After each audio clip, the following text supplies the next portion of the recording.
Assalamualaikum warahmatullahi wabarakatuh. Bagaimana kabarnya soleh-soleha pada pagi hari ini? Alhamdulillah, luar biasa. Semangat, ceria. Allahu Akbar. Nurul Fikri. Yes, yes, yes. Alhamdulillah. Sebelum kita murojaah, kita berdoa. Sebelum belajar dulu ya, soleh-solehah. Sikap berdoa, tangan diangkat, kepala ditundukkan, mata dipejamkan, hati dihusyukan. Berdoa mulai. Abata, a'udzu billahi minasyaitonir rajim. Bismillahirrahmanirrahim. Alhamdulillahi rabbil alamin. Ar-Rahmanir-Rahim. Maliki yaumiddin. Iyyaka na'budu wa iyyaka nasta'in. Ihdinas siratal mustaqim.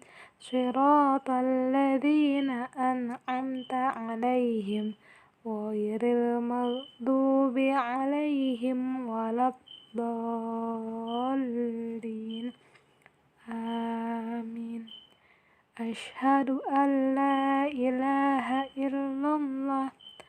Aku bersaksi tiada Tuhan selain Allah. Asyhadu anna Muhammadar Rasulullah. Dan aku bersaksi bahwa Nabi Muhammad utusan Allah. Rabbishrah li sadri wa yassir li amri wahlul 'uqdatam min lisani yafqahu qawli. Raditu billahi rabban wa bil islami dina wa bi Muhammadin nabiyyan wa rasula. Rabbi zidni ilma warzuqni fahma. Amin ya rabbal alamin.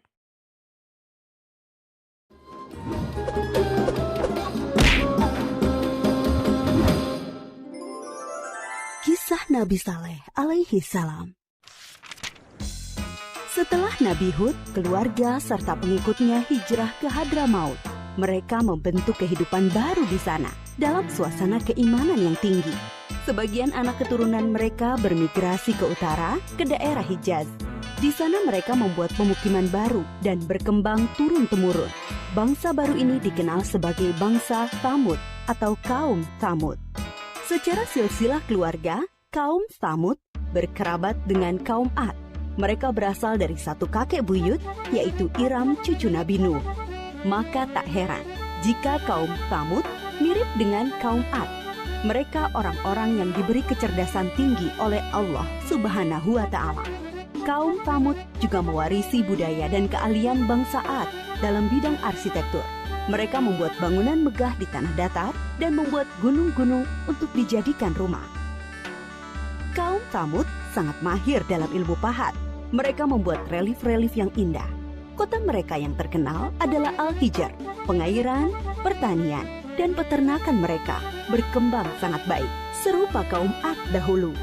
Pada mulanya, kaum Tsamud menarik pelajaran berharga dari pengalaman buruk kaum Ad. Karena itu mereka beriman kepada Allah Subhanahu wa Ta'ala. Mereka hidup dalam kedamaian dan ketaatan kepada Allah. Tetapi setelah beratus-ratus tahun berjalan, kejayaan membuat mereka menjauh dari ketakwaan kepada Allah. Mereka, terutama pembesar-pembesarnya, mulai angkuh. Penindasan kepada orang-orang miskin dan lemah di antara mereka. Kebohongan, kecurangan menjadi biasa bagi mereka. Kaum Tsamud juga mulai menyembah berhala dan diteruskan turun-temurun oleh anak cucu mereka. Mereka melupakan ajaran Allah dan menuruti bujukan setan. Allah tidak membiarkan manusia dalam kesesatan tanpa ada petunjuk. Karena itu, Allah memilih Saleh untuk menjadi utusan bagi kaum Tsamud. Saleh berasal dari keluarga terpandang di kalangan kaum Tsamud. Kecerdasan yang menonjol, rendah hati, dan ramah, pandai bergaul, serta sabar Bakat kepemimpinannya sudah tampak sejak muda. Saleh disukai oleh kaumnya. Mereka berharap Saleh akan menjadi pemimpin mereka. Setelah menerima petunjuk-petunjuk yang jelas dari Allah Subhanahu wa Ta'ala, Nabi Saleh alaihi salam memulai dakwahnya kepada kaumnya. Hai kaumku, sembahlah Allah. Dialah yang menciptakan kamu dan menjadikan kamu mampu memakmurkan bumi. Dan mohon ampunlah kepada Allah Subhanahu wa Ta'ala atas dosa-dosamu. Takutlah kamu kepada azab Allah.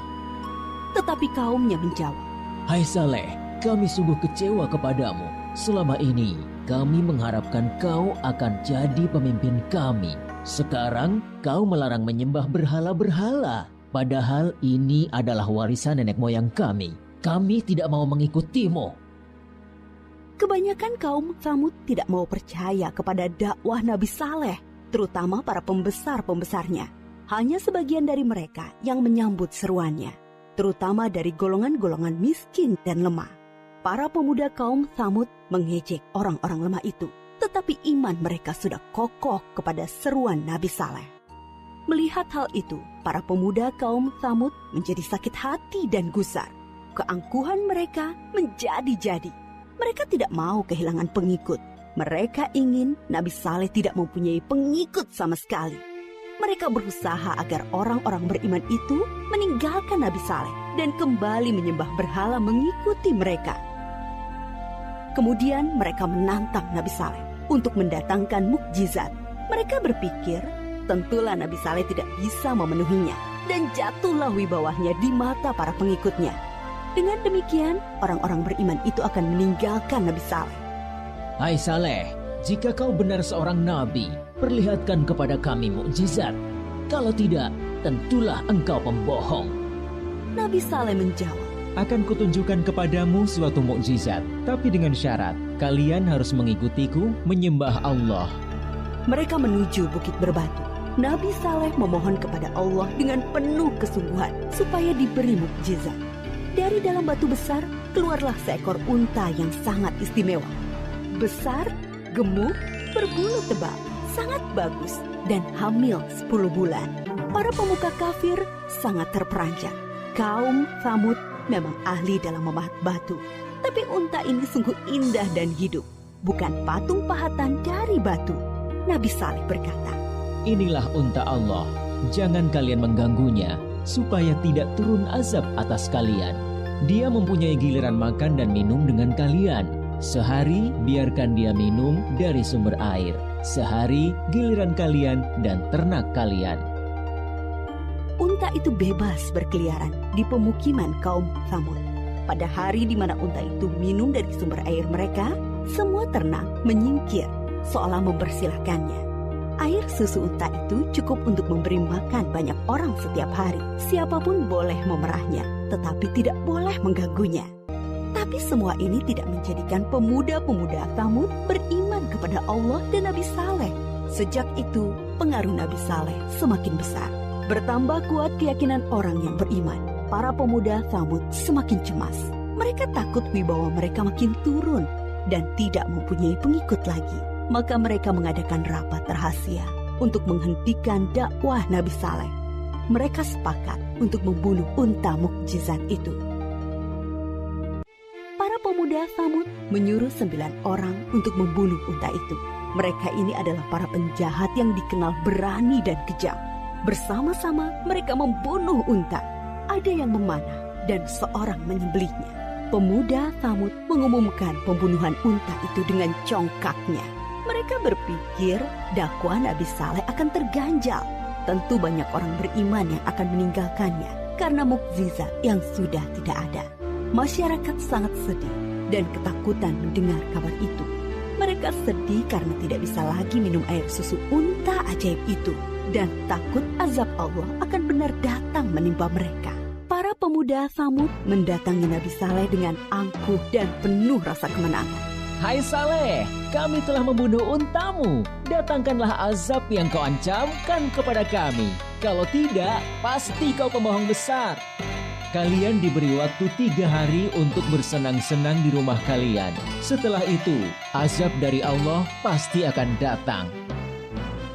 Dengan penangguhan waktu 3 hari, diharapkan banyak orang yang menyesali dan bertaubat kepada Allah, serta menjadi orang yang beriman. Tetapi orang-orang kafir itu tetap dalam keangkuhannya. Mereka tidak mau beriman. Mereka malah menunggu-nunggu apa yang akan terjadi setelah 3 hari. Diam-diam, mereka juga gelisah, takut kalau azab itu benar-benar datang. Akhirnya mereka merencanakan membunuh Nabi Saleh agar azab itu tidak jadi datang. Mereka mengutus kembali 9 orang yang telah membunuh unta untuk membunuh Nabi Saleh. Tetapi niat mereka digagalkan oleh Allah.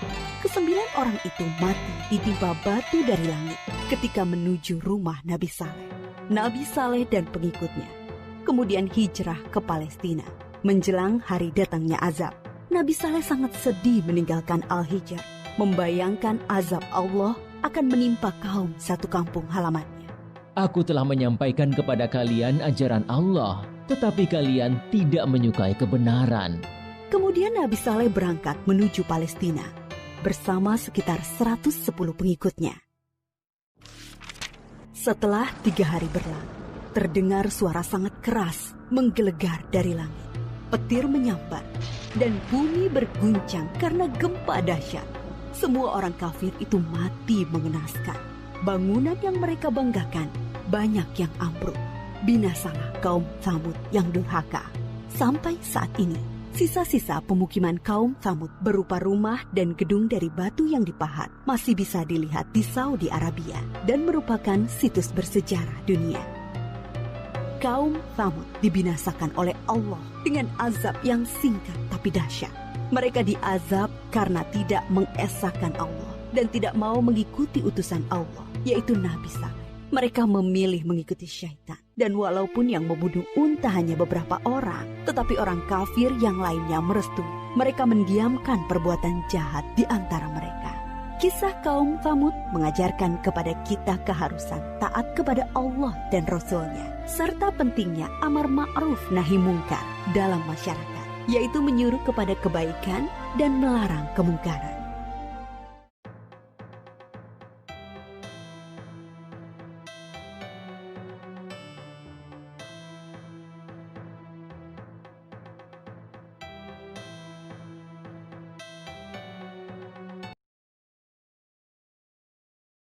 Kita berdoa akhir belajar ya, saleh-salehah.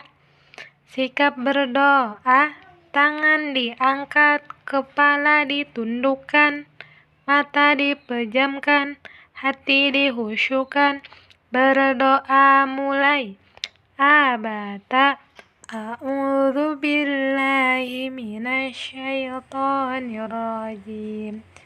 Bismillahirrahmanirrahim. Wal asr. Innal insana lafi khusr. Illal ladzina amanu wa 'amilus solihati wa tawasaw bil haqqi wa tawasaw bis sabr. Subhanakallahumma wa bihamdika asyhadu an la ilaha illa anta astaghfiruka wa atubu ilaik. Amin ya rabbal alamin. Ya, sekian dari Ustazah. Assalamualaikum warahmatullahi wabarakatuh. Semangat saleh-salehah.